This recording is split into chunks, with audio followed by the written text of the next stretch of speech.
Nakahinga ng maluwag si Calix nang marinig si Ethel na nag-I do father. Nang tinatanong pa lang ito ng pari, para siyang nanginginig na ewan. Napakaswerte niya at gustong magpakasal sa kanya ng isang babae na katulad ni Ethel. And when Ethel said I do, lahat yata ng cells niya sa katawan ay nabuhay. Of course, Seth was the ring bearer. Panay naman ang iyak ng mami niya. Kasabay nitong lumuluha ang ate ni Ethel. Ang daddy naman niya ay panay ang iwas sa mami niya dahil panay ang hampas nito sa balikat ng ama niya habang umiiyak. I pronounce you man and wife, malakas na sabi ng pari, at naghiyawan ang mga tao sa loob ng simbahan. Halos lahat ng bisita ay sa kanya. His friends, business colleagues, employees, and relatives. Ang kay Ethel lang ay ang ate nito na siyang naghatid dito sa altar at ang kaibigan nitong si Beth na halos umabot sa tenga ang ngiti nang malamang anak niya talaga si Seth. Niyakap niya si Ethel at hinalikan sa mga labi. Their visitors roared again. Calix could hear his mother crying loudly. Nang maghiwalay ang mga nila, ang mga loko-loko niyang kaibigan, nag-una-unahang lumapit sa kanila ni Ethel at nagpa-picture. Lumayo ka nga sa akin, Knight, naiinis na sabi ni Valerian sa katabi. Doon ka sa kabilang dulo. Knight just grinned and swung his arm over Valerian's shoulder. Come on, Val. We're best of friends, remember? Nandidiring lumayo ni Valerian kay Knight at kay Tyrone ito tumabi. Lumuhod ka nga, Train. Hindi ako makita sa picture eh. Reklamo ni Eugens. You're blocking my handsomeness. Pinukol ng masamang tingin ni Train si Eugens. At kailan ka nakakita ng wedding photo na may nakaluhod? Mayroon kaya, ani Eugens. Hindi ko lang maalala kung saan. Ngiting aso lang ang tinugo ni Train kay Eugens. Kunan mo na kami ng larawan, sabi ni Tyrone sa inupahan nilang kameraman. Okay, anang lalaki ng may hawak na kamera. Say cheese. Sabay-sabay na sigaw ng kaibigan niya. Bumuga ng hangin si Calix. Mahiya nga kayo, nasa simbahan tayo. Malakas na tumawa si Dark. Makinig kayo kay Vargas. Bagong basbas yan kaya banal pa. Mamayang gabi, lalabas na ang sungay niyan. Nanunodyo itong ngumiti kay Ethel. Kaya ihanda mo na ang sarili mo, Mrs. Vargas. Mukhang maniningil mamaya si Mr. Sana magalit naman si Ethel sa mga kaibigan niya, pero panay lang ang ngiti at tawa ng kanyang asawa. Sinisira ng mga ito ang kasal nila eh. Halos 10 minuto silang nanatili sa simbahan para magpa-picture. Pagkatapos nun ay pumunta sila sa reception na sa private beach na pag-aari ng mga magulang niya gaganapin. Nang makarating sila roon, naroon na lahat ng bisita nila. Pinaupo sila sa mahabang table na malapit sa 6 na layers nilang cake. 6 layers kasi 6 years na ang lumipas mula nang may mangyari sa kanila ni Ethel na pareho nilang hindi naaalala. Masayang nagsimula ang reception. Okay, ihagis na ang garter, sabi ng kapatid ni Ethel na si Edna na MC nila. Calix, tumalikod ka at ihagis mo ang garter. Sinunod naman niya ang sinabi nito at inihagis ang garter. Nang tingnan niya kung sino ang nakasalo, tumawa siya nang makitang hawak ni Dark ang garter. Hindi maipinta ang mukha nito. Sabi ko nang ayokong sumali eh. Anito na parang batang nakasimangot. Tinawanan lang niya at ng kanilang mga bisita si Dark. And then it was Ethel's turn to throw the flower. Bago pa iyon maihagis ng kanyang magandang asawa, inagaw ni Dark ang bulaklak na hawak ni Ethel at itinakbo iyon. Ayoko pang mag-asawa, sigaw nito habang tumatakbo patungo sa dagat at itinapon doon ang bulaklak. Nagtawanan na naman sila sa ginawa ni Dark. Talagang ayaw pa nitong mag-asawa. Halata naman sa kahihiyang pinagagagawa nito. Sorry girls, hingi ng tawad ni Ethel sa mga kababaihan na sasalo sana sa bouquet. Desperado talaga si Dark na maging single sa mga susunod pang taon. Nagtawanan ang ibang kababaihan at ang iba naman ay napasimangot. Masaya ang reception dahil puno iyon ng tawanan at kasiyahan pero naiinis na siya. Sino ba ang nagpauso na dapat reception muna bago honeymoon? He hated it. Halos 3 buwan na siyang tigang. Ayaw ni Ethel magta sila hanggat hindi pa raw sila kinakasal para daw masabik sila sa isa't isa. Tama nga ito dahil nang makita niya ang asawa na nakadamit pangkasal sa loob mismo ng simbahan, talagang nabuhay ang pag niya. Okay ka lang? Tanong sa kanya ni Ethel nang makitang nakabusangot siya. Bakit hindi maipinta ang mukha mo? Calix pouted and put his chin on his wife's shoulder. Ganda, honeymoon na tayo. Tumakas na lang tayo, please? Itinirik nito ang mga mata pero may kakaibang kislap ang mga yun. Calix, ilang oras lang ang reception. Maghintay ka na lang. Mas lalong napasimangot siya. Ganda naman eh. Ginawaran siya nito ng halik sa mga labi. Hintay ka na lang ha? Masusolo mo rin naman ako sa loob ng 1 buwan, kaya maghintay ka. That was true. Ang ama muna niya ang mamamahala sa CureMed Pharmaceutics. May iwan si Seth sa mga magulang niya na more than willing na alagaan ang anak niya. Tumingin siya sa ginawang platform na nagsisilbing stage kung saan may microphone doon. Naroon si Edna, ang kapatid ni Ethel, at nagsasalita. And now, tumingin si Edna sa hawak na papel/kodigo. Nag-volunteer ang mga ito na magbigay ng mensahe sa kanilang kaibigan. May I call on Mr. Lander Storm. Nasa po niya ang noo. Shit. Natatawang binalingan siya ni Ethel. Bakit? Baka ano ang sabihin ni Lander. He got freaking scared. Baka iwan mo ako. Niyakap niya si Ethel. Mahal na mahal kita, okay? Kahit anong marinig mo. Dati yun at hindi na ako ganoon ngayon. Pinaikot ni Ethel ang mga mata. Calix, mahal kita. Ibig sabihin, tanggap kita kahit na anong ginawa mo noon. Alam kong nagbago ka na, kaya huwag kang matakot dyan. Mas humigpit palalo ang yakap niya kay Ethel. Thank you. I love you, beautiful. I love you too. Tugon nito na puno ng pagmamahal ang mga mata habang nakatingin sa kanya. God really bless him with a wonderful wife. Ang swerte niya sobra. Napangiti si Ethel nang makitang nakatayo na si Lander sa stage at hawak na ang microphone. Itinaas nito ang champagne glass na hawak at itinuro iyon kay Calix. My man, my good friend, panimula ni Lander. Congratulations, lover boy. You finally found the one for you. Parehas na tayong masaya sa piling ng mga mahal nating babae. Itinuro nito ang mga kaibigan na single na panay ang ingos kay Lander. Hayaan mo ang mga babaero nating kaibigan. Inggit lang ang mga yan. Mapapana din kayo ni Cupido. Hintay lang.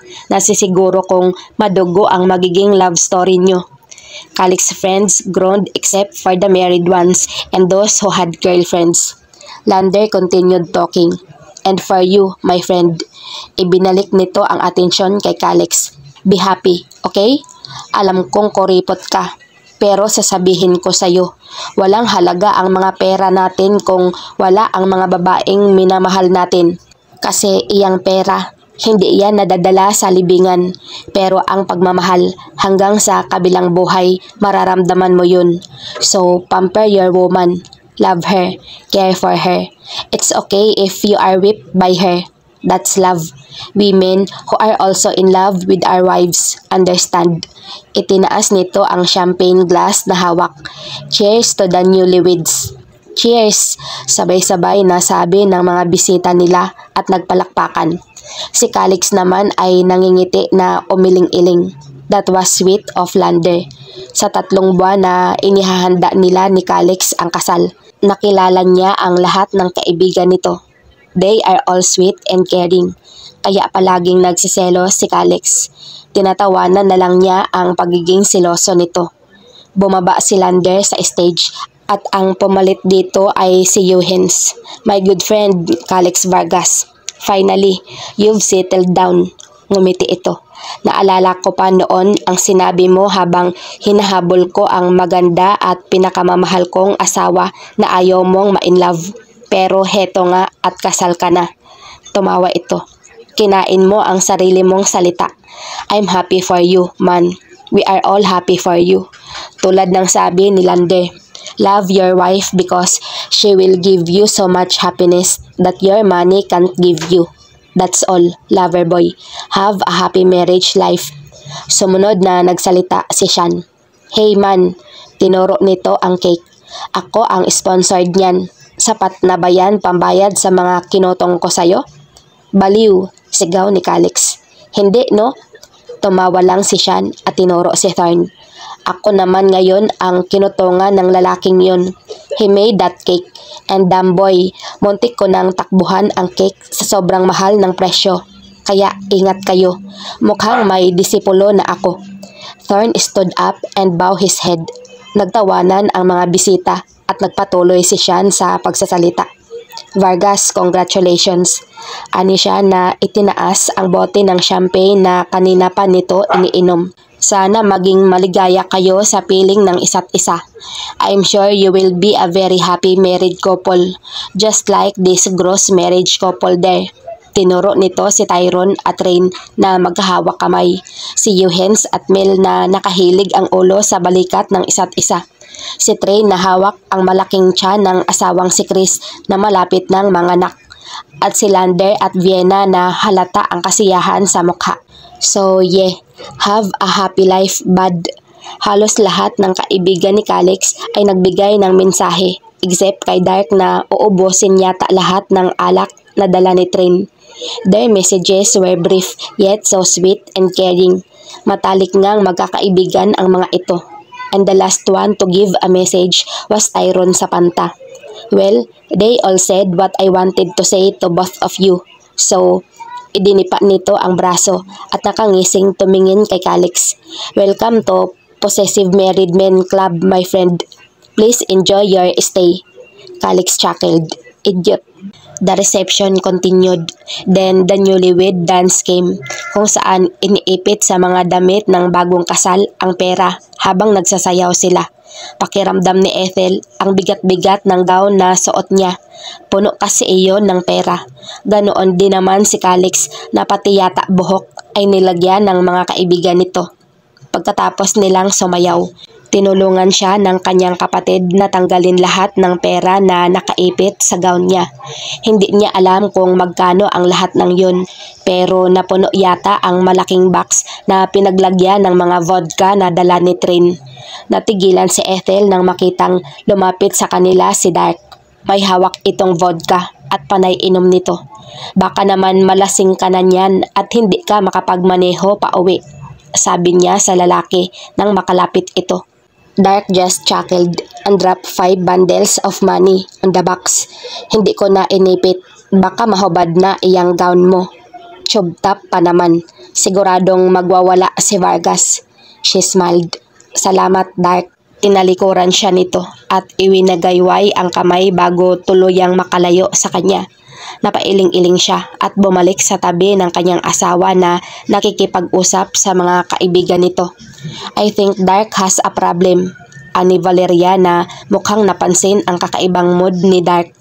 Tumango si Sean. Gusto niyo imbestigahan ko? At ano, kami pagbabayarin mo? Sikmat ni Lander. Ibaon kaya kita sa gabundok na pera. Gusto mo? Tawa lang ang itinugo ni Sean kay Lander. I think there's no need to investigate, sabi ni Calix na nakapulupot ang braso sa baywang niya. What happened on my stag party was enough to blow someone's mind. Biglang natahimik ang magkakaibigan. Si Rain ang bumasag sa katahimikan. Ano ba ang nangyari sa stag party mo, Calix? Oo nga, ani naman ni Chris na yakap ni Train mula sa likuran. Ano ba ang nangyari kay Dark? Magkwento nga kayo, sabi ni Mel nang walang nagsalita sa magkakaibigan. Ano nga ang nangyari? Sabay-sabay na nagkibit-balikat ang magkakaibigan at tumingin kay Dark na kung inumin ang isang bote ng vodka ay parang tubig lang. It's personal, ani Lander. Let him be. Malaki na si Dark. Alam na niya ang ginagawa niya, wika ni Imar. Tumango si Calix. Oo, malaki na siya at malalaki na rin kayo. Kaya pwede ba magsilayas na kayo kasi maghahanimon pa kami? Namumula ang pisngi na itinago niya ang mukha sa likod ni Calix. Calix, lagyan mo naman ng preno yang bibig mo. Sorry, ganda. Hingi ng tawad nito at niyakap siya ng mahigpit. Alam mo namang honest ako eh. Natawa na lang siya sa rason nito. Ang asawa talaga niya. Very loyal, very caring, very loving, very honest. His mouth had no filter sometimes, but she loved him anyways. She loved Calix and his imperfections, at alam niyang ganoon din ito sa kanya. Nakangiti si Ethel habang pangko-pangko siya ng asawa papasok sa bago nilang bahay.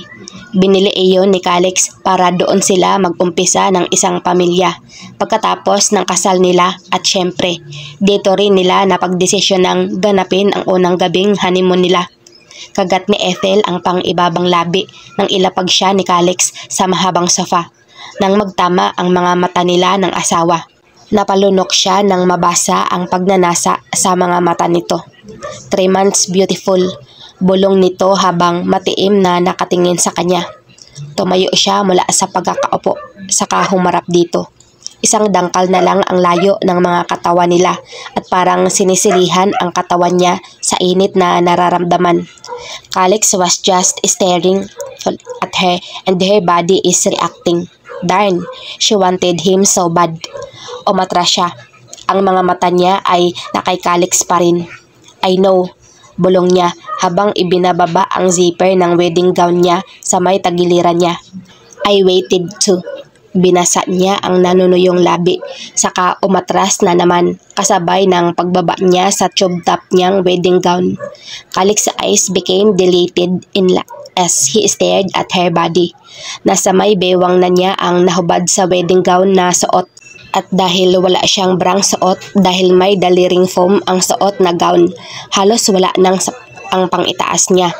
Umatras siya ulit kasabay ng tuluyang pagbaba niya sa wedding gown niya. Nasa may paanan na niya iyon sa sahig at tanging ang itim na lang niya ang natira. Calix gulped when she slightly turned around to let him see her bare. Kapag kwan ay nang-aakit siyang tumingin sa asawa niya. Miss this? Napalunok na naman ito sa humakbang palapit sa kanya. Ngumiti lang siya, saka nagmamadaling iniwan ito sa sala, saka umakyat sa hagdanan patungo sa second floor ng bahay. Minsan na siyang dinala rito ni Calix kaya alam niya kung nasaan ang master's bedroom. Nang makapasok siya doon, ilang segundo lang ang binilang niya bago pumasok si Calix sa kwarto at niyapos ang bewang niya. So sexy, pabulong nitong sabi, saka parang sabik na inilapat ang mga niya saka iyon at ang napadaing siya sa ginawa nito, lalo na nang gumapang ang mga nito sa niya patungo sa niya at pababa na naman sa may niyang na kanina pa nitong as Calix her nipples with his mouth. It felt like heaven. Hindi niya mapigilan ang sariling ng malakas at sa buhok ng asawa. She was expecting Calix to touch her right there and then, but he pushed her on the bed, making her gasp. Calix! Calix just grinned and started undressing himself. Kinagat ni Ethel nang mahubad nito ang pantalon boxer na short. Napalunok siya nang makita at nitong nang aakit na ngumiti sa kanya si Calix. I want you, beautiful. Kagat ang labing lumapit siya kay Calix na nakatayo sa gilid ng kama at hinaplos ang nito. Calix hissed. Ethel cupped his end lightly as she tipped off Calix's length. Damn, it tastes good. Calix tastes good and she missed this. She missed his taste. Kaya naman wala na siyang sinayang na oras niya at dahan-dahang ang ng asawa sa loob ng niya. Naplos nito ang pisngi niya habang niya ang to sa napapikit si Ethel nang malasahan niya si Calix sa kanyang naririnig niyang ang asawa niya habang niya ang nito sa at siyang marinig ang kaya naman mas pinag-igihan pa niya ang ginagawa. daing ni Calix habang ang buhok na tumatabing sa pisngi niya. Ethel gripped Calix when he fisted a handful of her hair. That was fair. Mas lalo pang bumaon ang kuko niya sa nito habang patuloy na gumalaw ang sa nito. Sinasalubong naman nito ang bawat galaw niyon. Oh God, mas lalong pinagdiinan ni Calix ang nito sa niya. A little faster, beautiful. Hindi niya sinunod ang gusto nito. Sa halip, bahagya niya itong tinulak palayo at tumayo rin siya para magpantay ang mukha nilang dalawa. Pull my down, utos niya sa asawa. The lights sparked in Calix's eyes as he moved to pull down her habang ibinababa nito ang nasuot niya. Napapahalinghing na lang siya sa kiliting dulot niyon. I love you, Ethel, ani Calix habang mahal din kita, Calix. Good answer, beautiful, he whispered as he nipped the skin on her neck. Ding habang pinapagapang nito ang pababa sa balikat niya at nasundan pa ang malakas niyang tuluyan nitong ampan niya at hinaplos. Malakas siyang sunod-sunod na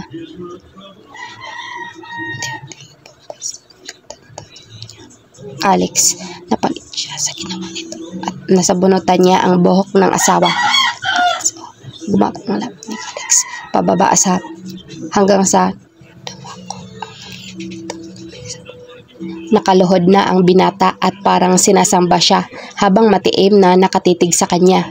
I love you, my beautiful wife, puno ng pagmamahal na sabi nito. She smiled lovingly at Calix. I love you too, hubby. Calix trailed a scorching kiss on the side of her hips. The tip of his was sliding down her, moving to the center of her. Hindi pa para na siyang hinawakan ni Calix ang paa niya at pagkatapos ay umayos ito sa pagkakaluhod sa gitna ng and then bumaon ang kuko niya sa sariling hita. Calix started lapping her. Oh heaven, habang umiindayog ang sinasabang ang yes, like that, honey. Calix. Sige pa. Nakatingala siya sa kisame habang pinapanya ni Calix ang langit. Ang mga mata niya sa sobrang at ang malalakas niyang ang pumuno sa master's bedroom na yun. Habang malapit na siyang oh God, sinabunutan niya si Calix at mas lalong pinagdiinan ang segundo lang ang binilang niya bago niya naramdaman ang nanginginig ang tuhod. Inaya niya ang katawan na matumba padapa sa kama. Ethel was lying flat on her stomach when she felt her husband's lips traveling from the up of her, trailing kisses from up to her nape. Ethel she felt her woman. Calix did. Napahalinghing siya habang nakadapa sa kama. Halos nasa kanya si Calix. Ang kamay nito ay nasa niyang ipit dahil nga sa posisyon niyang nakadapa. Napakunot ang noo ni Ethel nang maramdamang nawala si Calix sa likuran niya. At pagkalipas ng ilang segundo, Calix was sliding a pillow under her belly and pelvis dahil sa unan parang nakaangat na ang niya. Ethel felt Calix trailed from her to her down to her of her and then up again. She was so on napapagpit sa bedsheet. Calix was in the mood tonight. Nararamdaman iyon ni Ethel. Yan siguro ang mangyayari kapag 3 buwang binakante ang isang Calix Vargas. She was just delighted and proud of him because he really waited until their honeymoon. Calix was always like that. Kung anong request niya, talagang gagawin nito iyon. Calix ang likod at bumulong. My beautiful wife. Sinunod naman niya kaagad ang utos nito. At hinintay na nito. Her back was on Calix at sa likod niya ang kanyang asawa. Second pass and she felt Calix sliding inside her and feeling her Nagdaing ni Calix. Calix put her hands over her head, pinned them on the bed, and then gripped her waist. Slowly, he started in and out inside of her. Kakaibang nararamdaman niya sa mga sandaling iyon habang he was in that position. Kaya naman sobrang lakas ng niya dahil sa nararamdaman.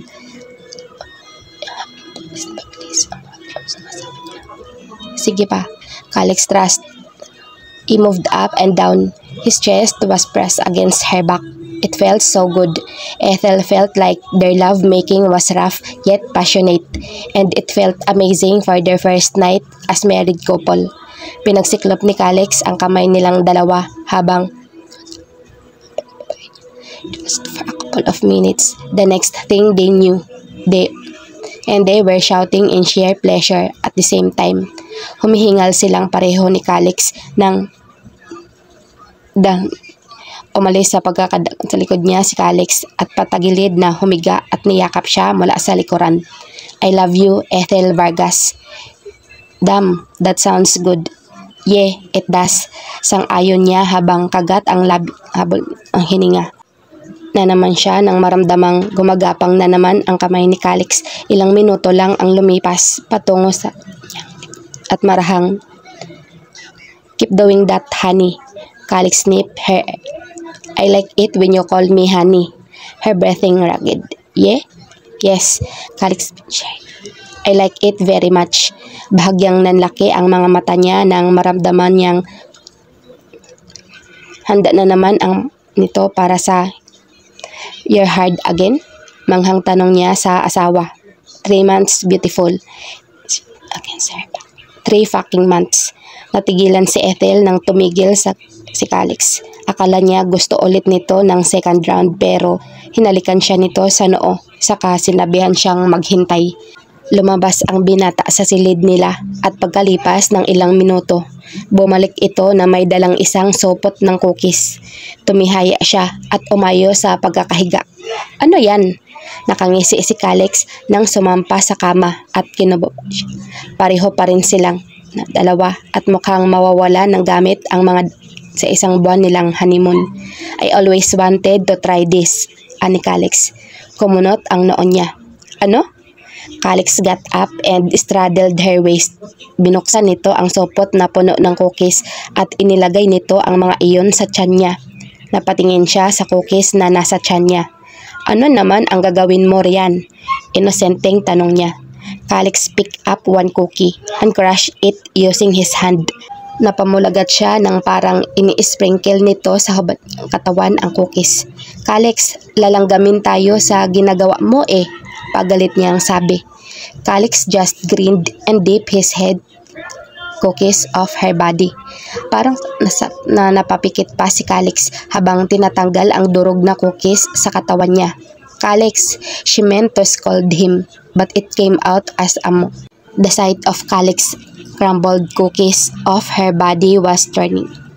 The rough texture of the cookies as Calix rolled his tongue on her skin made her body shiver.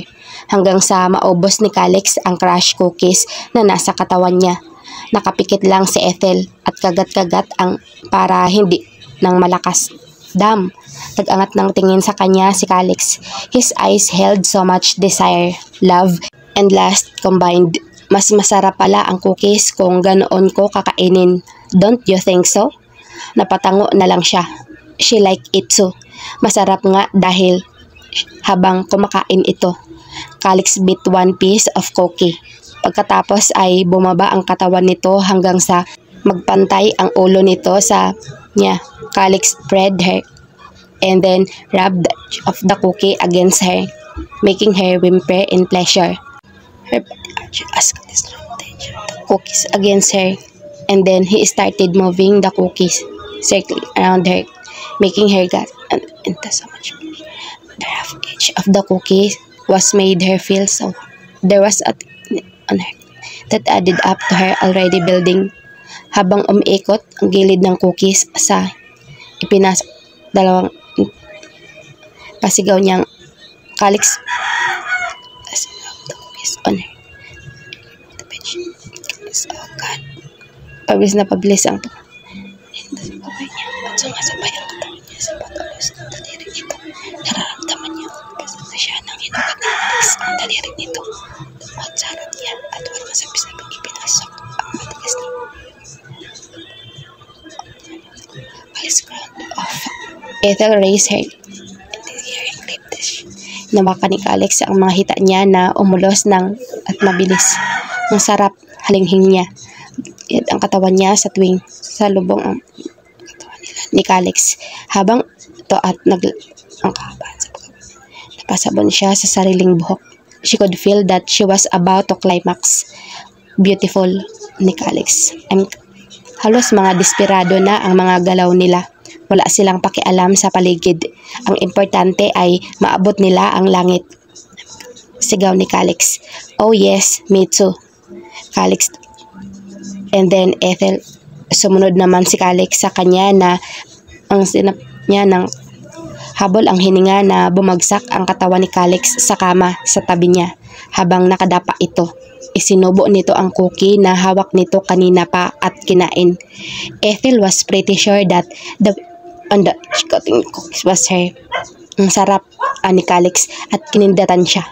Inirapan niya ito pero ang totoo, sang-ayon naman siya. Masarap nga ang cookies. Ilang minutong katahimikan ang lumipas bago binasag iyon ni Alex. I vow to love you, to cherish you, and to never leave your side as long as I breathe. Binalingan niya ang asawa. Ano? Nginitian siya nito. Inuulit ko lang ang ipinangako ko sa iyo sa harap ng altar kanina. Baka nakalimutan mo na. Pinagsiklop nito ang kamay nilang dalawa. You are the reason I changed my playboy ways, Ethel, and I vow to never go back again. You are the reason why I become a better man than before, and I vow to be much better man that I am now. You are the reason why I am happy, and I vow to always make you smile in return. You are the reason why I feel complete, and I vow to do everything in my power to complete you too, emotionally and physically. And I vow to love you more than myself, and I intend to do that for the rest of my life. Hindi niya napigilan ang ngiti nang kumawala sa mga labi niya. Mag-asawa na sila pero kinikilig pa rin siya. Siya naman ang umulit sa binitawang pangako sa altar na umani ng tawanan kanina sa simbahan. Alex, I vow to castrate you if you ever fool or cheat on me. I vow to kick you where the sun doesn't shine if you become an asshole. I vow to punch you if you make me cry, and lastly, I vow to love you until the end of my time. Alex grinned and he leaned in to give her a peck on the lips. I'm so lucky to call you my wife, Ethel. That made her smile. So am I, Alex. I'm also lucky to call you my husband. 1 year later, nang pumutok ang panubigan ni Ethel, halos mawala ng malay si Alex. Nanginginig ang kamay niya habang mabilis na nagmamaneho patungo sa main branch ng Romero's Hospital. Ang mga kaibigan niya ay nakabuntot lang sa sasakyan niya, baka sakaling maflatan siya. May sasagip sa kanya. Alex, lalabas na, sigaw ni Ethel. Hayop ka, ang sakit-sakit. Bakit mo sa akin ginawa to? Huminga siya ng malalim at pinilit ang sarili na hindi tumingin sa asawa niyang nasasakta ng dahil sa kanya. Kung pwede lang niyang suntukin ang sarili, gagawin niya. Look at me, you, sigaw ni Ethel. Tingnan mo ang ginawa mo sa akin. Ayoko, umiling-iling siya at nagmatigas na hindi balingan ang asawa niya. This was his fucking fault. Ethel, mahinahon niyang tawag sa pangalan ng asawa niya. What? Masama ba akong asawa dahil binuntis kita at ngayon nahihirapan ka na? Tanong niya. Ethel was quiet for a minute and then he heard her scream again. Kasalanan mo to, Alex. Ang sama mo. Yung kay Seth, halos mawalan ako ng ulirat. Tapos ngayon na naman, Alex. Kasalanan niya talaga itong lahat. Gusto niyang halikan ang sasakyan nang mabilis silang nakarating sa Romero's Hospital.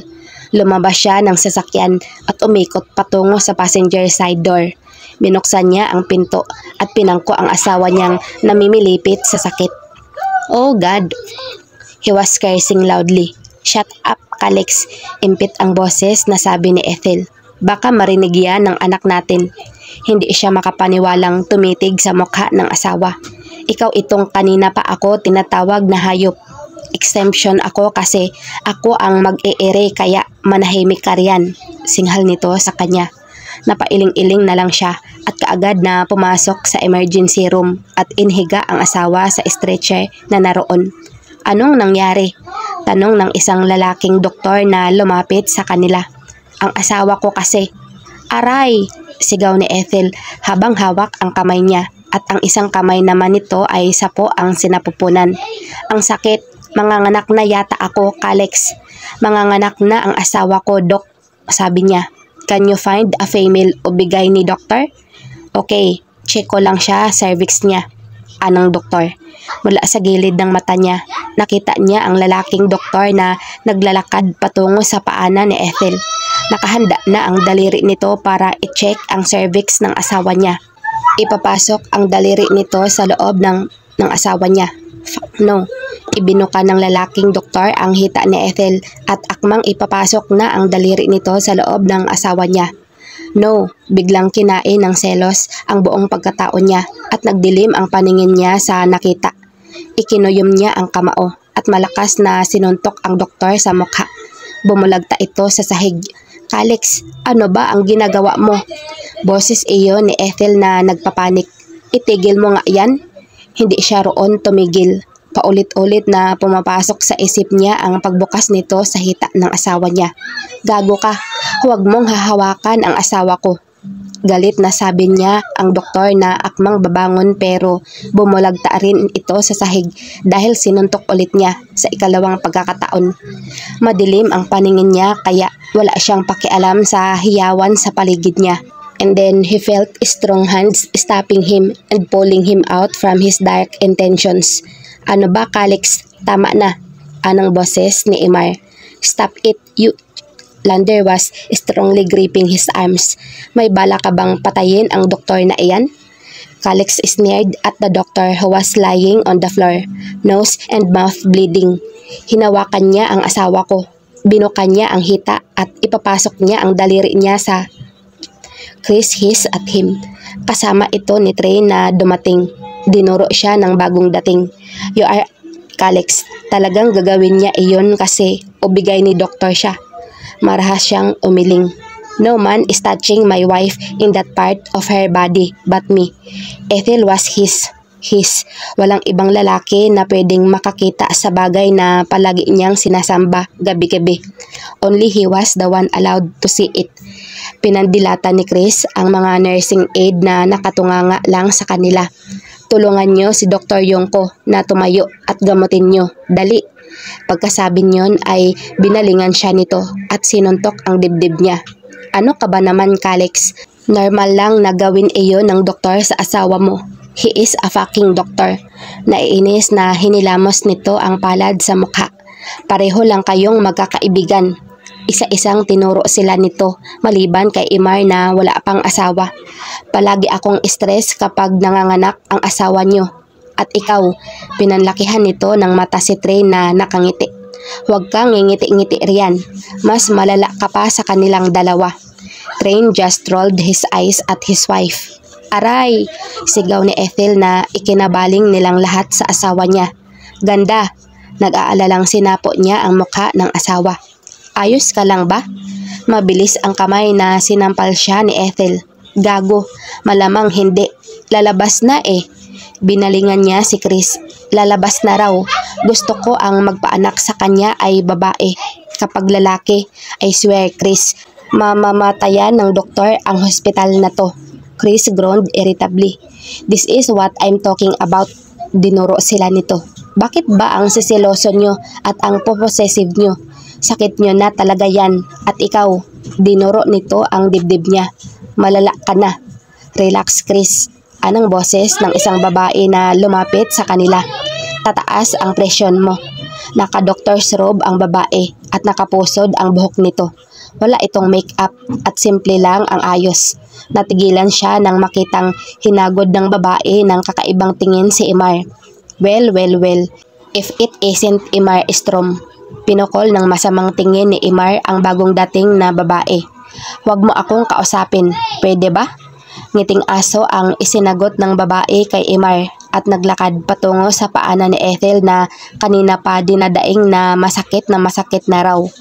"I'm Dr. Sarina Salim," pagpapakilala ng babae habang binubuka ng asawa niya at ipinasok ang may guwantes nitong sa loob ni Ethel. "I'm an OB-GYN doctor and..." Tumingin ito sa kanya. "The baby is about to come out. You, and you." Tinuro nito ang 5 nurses na babae. "Dalhin nyo na sa delivery room si Mrs. Vargas. Ako ang magpapaanak sa kanya." Nauna na itong umalis at itinulak ng mga nurses ang stretcher na kinahihigaan ng asawa niya. Calix, Imar, Lander, Train and Chris trailed behind the stretcher. Nang makapasok si Ethel sa delivery room, hanggang sa labas lang sila. Hindi sila pinapasok sa loob. Tinadyakan niya ang pinto ng delivery room habang pinipigilan siya sa braso ni Imar at Lander. "Let me in. Damn it, that's my wife." Lander and Imar's strength were enough to hold him in place. "Bitawan niyo ako," naiinis na sabi niya. "Only if you promise not to kick the door." Ani Lander na masama ang tingin sa kanya. "Sinuntok mo na nga yung doktor. Maninira ka na naman ngayon ng pinto." "She'll be fine," Imar added. "Walang mangyayaring masama sa asawa mo." Kumalma siya ng kaunti kaya binitawan siya ng 2 pero hindi siya mapakali. Pabalik-balik siya ng lakad habang nasa loob ang asawa niya sa delivery room. "Tumigil ka nga sa kalalakad dyan, Calix." Sabay sa kanya ni Chris pero hindi siya nakinig. "Nakakahilo ka tingnan." Tumigil siya sa paglalakad at napatitig sa pinto ng delivery room. Naroon ngayon sa silid ang asawa niya, nanganganak at namimilipit sa sakit. Parang may sariling isip ang paa niya na naglakad palapit sa delivery room. Pero bago pa siya makapasok, may malakas na kamay na pumigil sa kanya. "Bad, magiging okay lang si Ethel mo," sabi ni Lander na humarang sa dinaraanan niya. "Trust me, pinagdaanan ko na kay Vienna ang pinagdadaanan mo ngayon." Bumuga siya ng hangin. "I'm worried. Hindi ako makahinga ng maayos. Nanghihina ang tuhod ko at nanginginig ang buo kong katawan sa sobrang pag-aalala na may halong takot at pangamba." "Bago ka mag-emoryan, nadala mo na ba ang gamit ng baby mo?" tanong ni Chris. "Teka, ano ba ang gender ng anak mo?" Humarap siya kay Chris saka umiling at nagkibit balikat. "I don't know.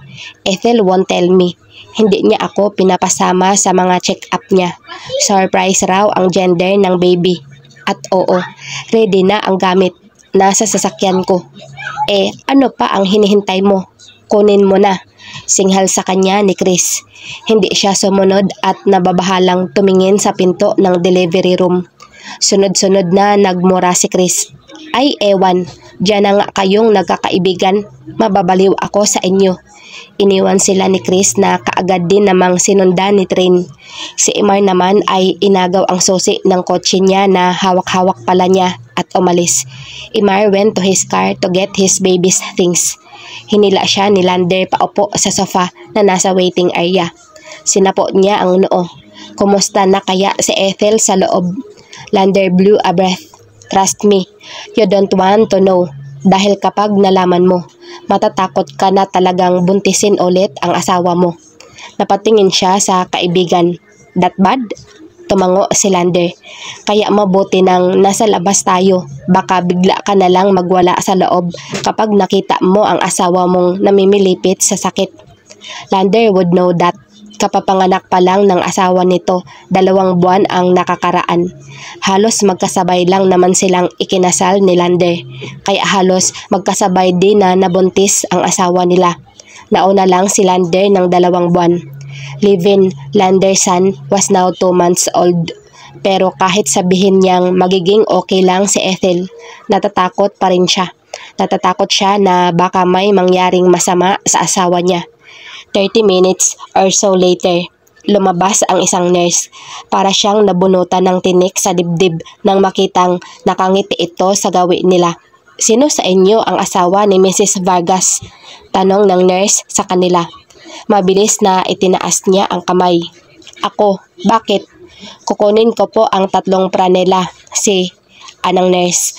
Naguguluhang tumingin siya sa nurse. Kahit ang mga kaibigan niya, naguluhan sa hinihingi ng nurse. 3? Gagad ni Imar na kadarating lang dala ang gamit ng baby niya. Are you sure na 3 pranela? Tanong niya habang inilalabas mula sa bag na hawak ni Imar ang 3 dark blue na mga pranela na binili nila ni Ethel sa Baby Planet. Opo, sir. Sagot naman ng nurse sa siguradong boses. Triplets na lalaki po kasi ang anak nyo. Calix froze and looked at the nurse, baffled and shocked. What? Triplets ho ang anak nyo, ulit ng nurse. Nang marinig niyang muli na triplets ang anak nila ni Ethel, bigla na lang siyang bumagsak sa sahig at nawala ng malay. Bumalik ang malay ni Calix pagkalipas ng ilang minuto. Nakahiga siya sa sofa na nasa waiting area at pinagtatawanan siya ng mga kaibigan. Daman, nakangisi si Lander. Pareho lang kayo ni Eugens. That was epic man, dagdag naman ni Imar. Calix rolled his eyes. Fuck off, you two. Mabilis siyang bumangon nang makitang inilabas na si Ethel sa delivery room. Pero wala itong malay. Ipinasok sa isang private room ang asawa niya at inilipat ito sa hospital bed. Napatitig si Calix sa mukha ng asawa na mukhang pagod na pagod sa kakaire. Pinahid niya ang pawis nito sa noo gamit ang kamay niya. I love you, Ethel. Anya sa natutulog niyang asawa at umupo sa gilid ng kama nito. Pagkatapos ay pinagsiklop niya ang kamay nilang dalawa. Salamat sa pagbibigay sa akin ng triplets. Grabe, wala naman sa lahi namin ang triplets eh. Tumingala siya at umusal ng pasasalamat sa Diyos. Salamat at mabuti ang lagay ng anak at asawa ko. Thank you, Lord. Pumasok si Lander, Imar, Train at Chris sa loob ng silid. May ibinigay sa kanyang farm si Chris. Ano to? Tanong niya nang tanggapin ang farm. Farm yan para sa pagkuha ng birth certificate. Fill it up, sagot ni Chris. Napatitig siya sa farm at kay Ethel. Mamaya na kapag gising na ang asawa ko. Siya ang nahirapang manganak.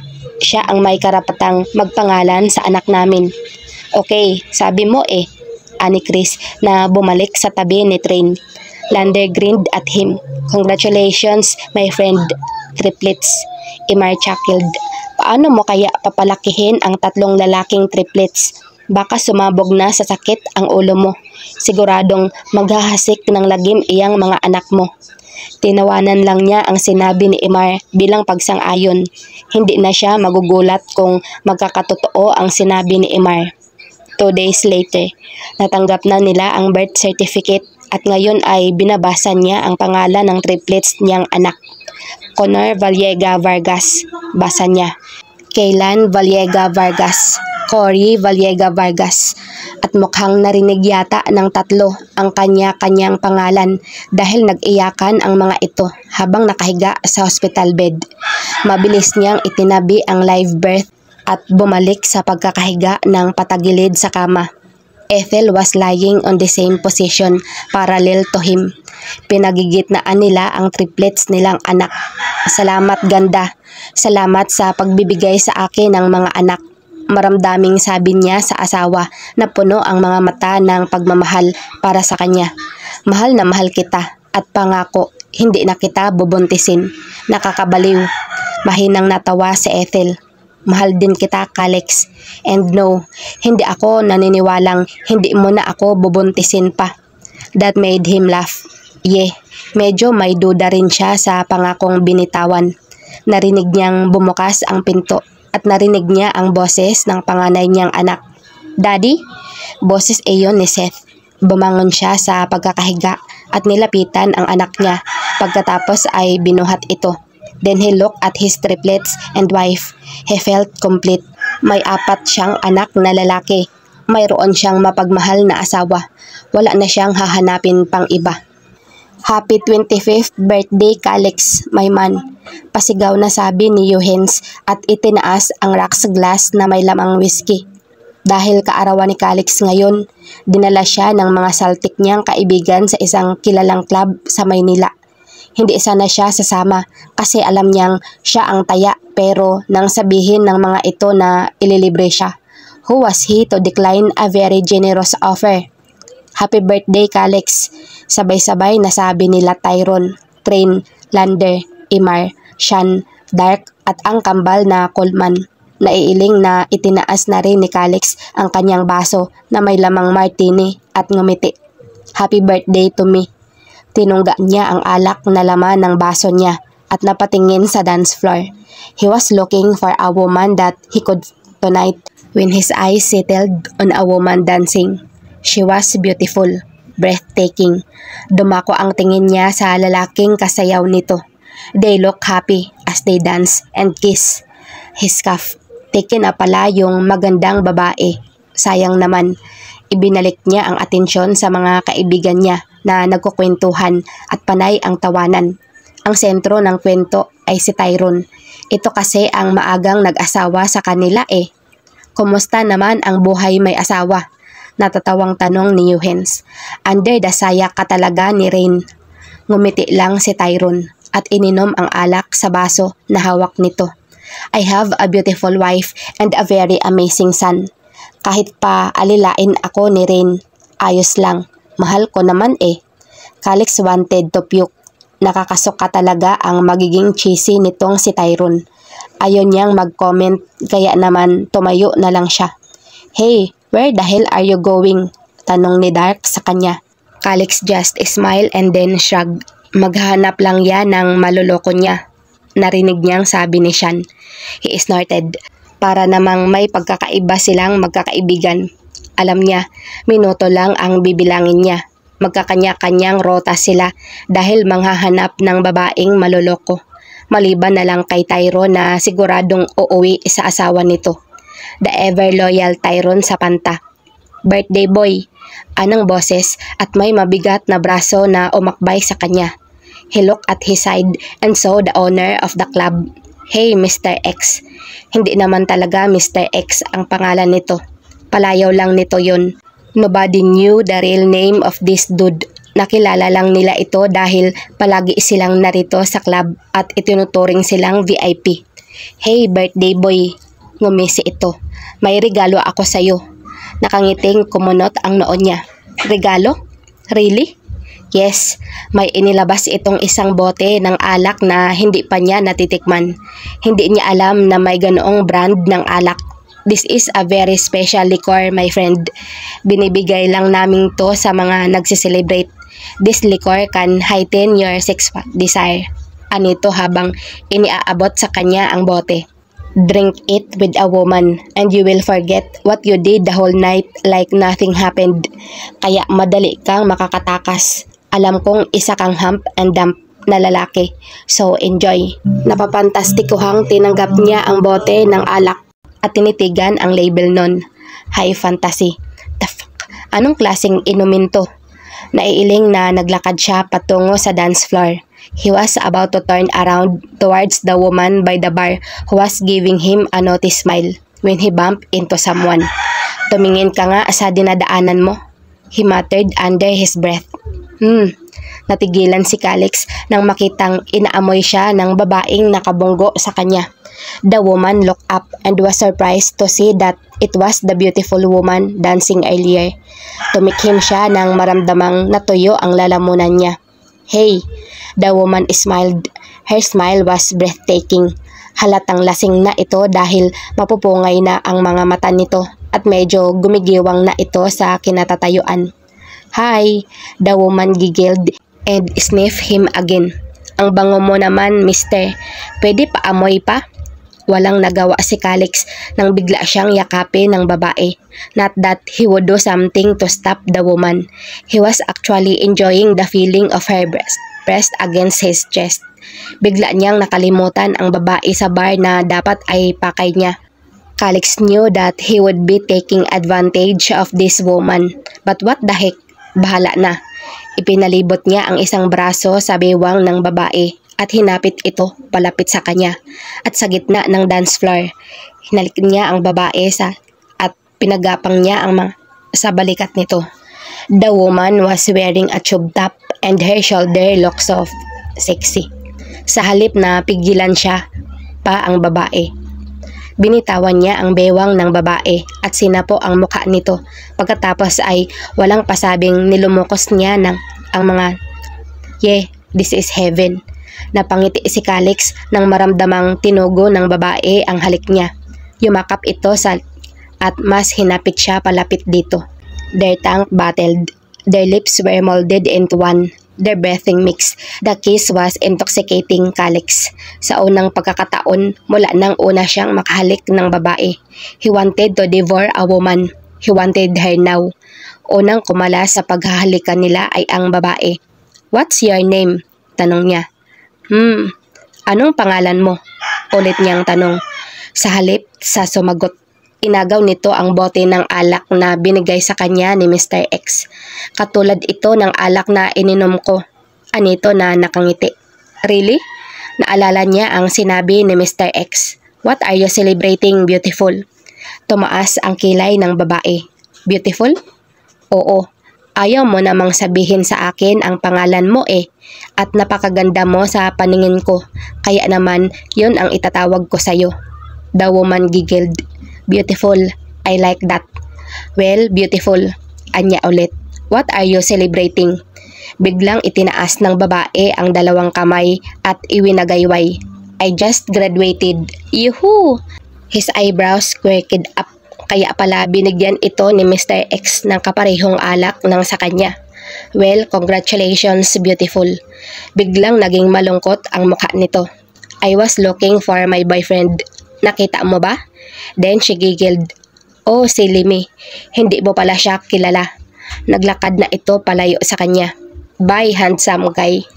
Hindi niya hahayaang makalayo ito sa kanya, kaya mabilis niyang pinigilan ito sa kamay. "Let's look for him together." Suhestyon niya.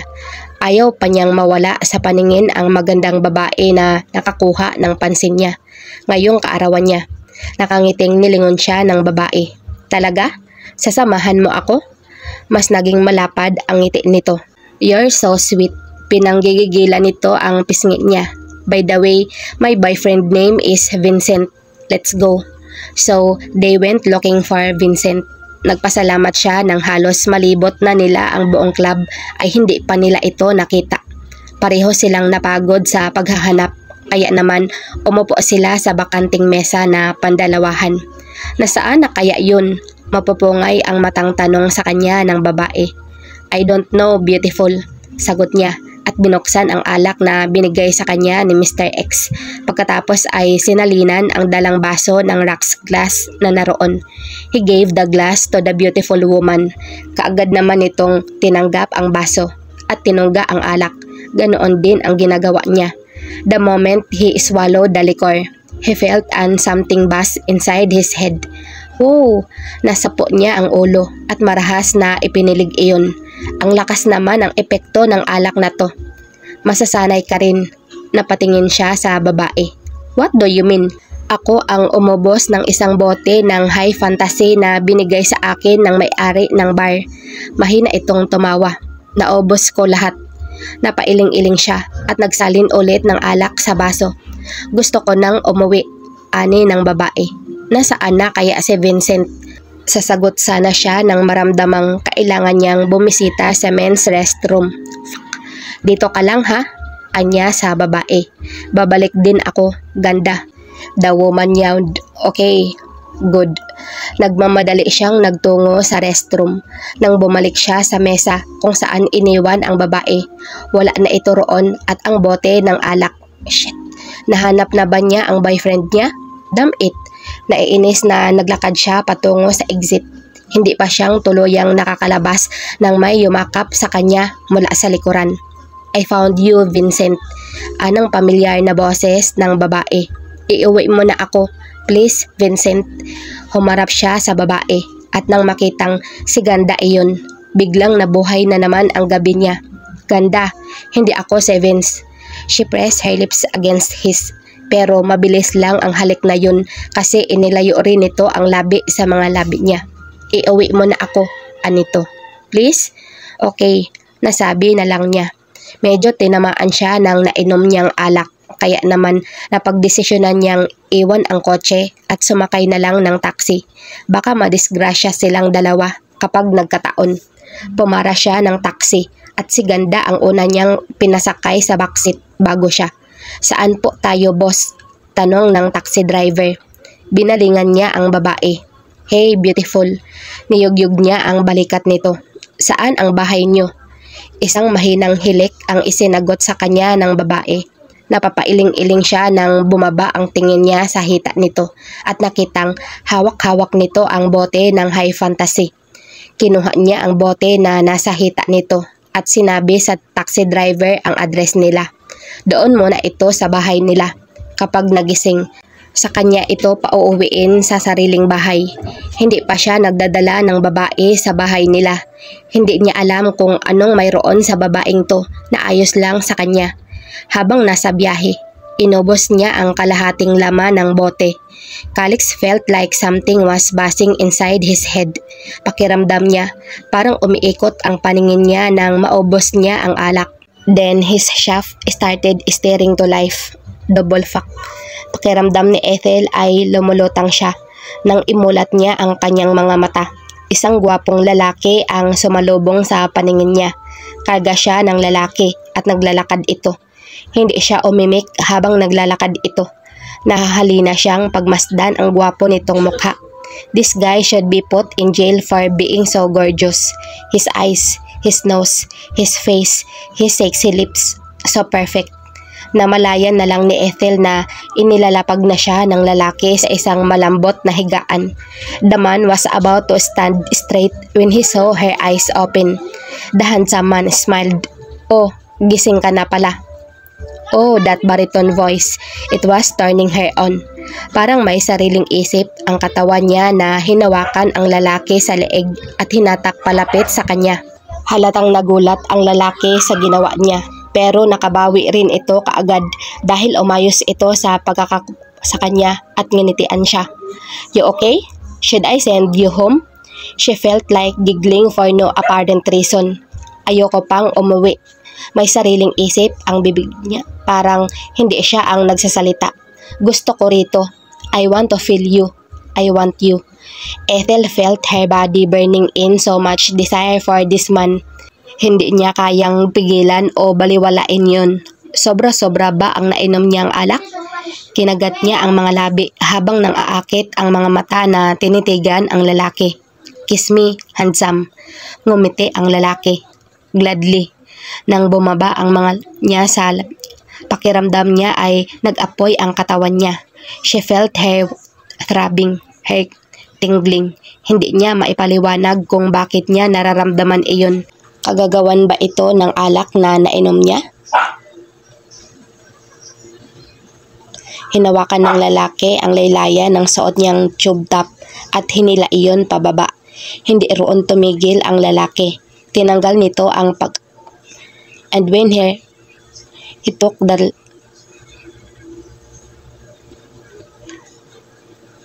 as he played with her, abala ang kamay nito sa napakagatlabi siya nang maramdamang wala na ang suot.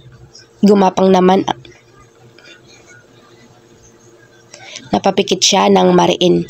She felt him twist of her and pulled it down. Nang wala na siyang isa, iminulat niya ang kanyang mga mata. Nakita niyang ang lalaki. Napatitig siya sa nitong at bumaba ang tingin niya sa tiyan niya. Dayum hot. He had freaking abs at mas bumaba pa ang tingin niya. God, that was... His eyes held admiration as he overheard, "You're so beautiful, Anito." At he started parting her habang ginagawa niya ito. And then he filled her. Hindi niya napansin ang as nang ongol ng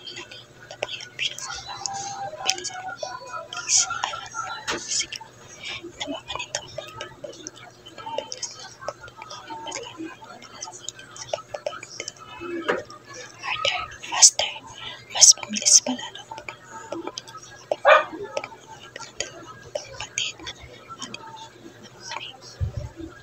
Nararamdaman din niyang harder. Yes, God, you're so beautiful. Bumaon ang mga kuko ni Ethel sa likod ng lalaki nang maramdaman niyang narating na niya ang ng kaligayahan. And then she felt her. Niyakap siya ng lalaki. Thank you. That was wonderful. She nodded. Yeah, it is. Napakislot si Ethel nang magising dahil sa mainit na sikat ng araw na tumatama sa mukha niya. Kinusot niya ang mata at iminulat ang mga iyon. Nanlaki ang mga mata niya nang mapansing hindi niya silid ang namulatan. Mabilis niyang ipinalibot ang tingin at napasinghap siya sa gulat at kaba nang makita ang lalaking nakahiga sa tabi niya at nakadapa. Hindi niya makita ang mukha nito. Her heart was beating so fast. Pinagpapawisan siya ng malapot. Nanginginig ang kamay at tuhod niya. Halos hindi siya makahinga ng mabuti. No, mabilis niyang tinanggal ang kumot na nakatakip sa katawan niya. Nakita niyang may damit siya pero napatitig siya sa dugo na nasa bedsheet at nararamdaman din niya na medyo masakit. She could hear the sound of her heartbeat in her ear. No, hindi. Imposible. Sinubukan niyang alalahanin ang nangyari ng nagdaraang gabi pero ang naalala lang niya ay lasing siya at umuwi siya kasama si Vincent. But this man beside her was not Vincent. It wasn't her boyfriend. Kilala niya ang kasintahan kahit nakatalikod. And this man was well-toned while Vincent was lean. Dahan-dahan siyang umalis sa kama. Nanginginig sa takot ang buong pagkatao niya. Alam niya na may nangyari sa kanila ng lalaki. Paano na si Vincent? Matatanggap pa kaya siya nito? Magsasabi ba siya ng totoo? Anong gagawin niya? Her head was in turmoil. So, she did what her fear is suggesting. She ran as fast as she could.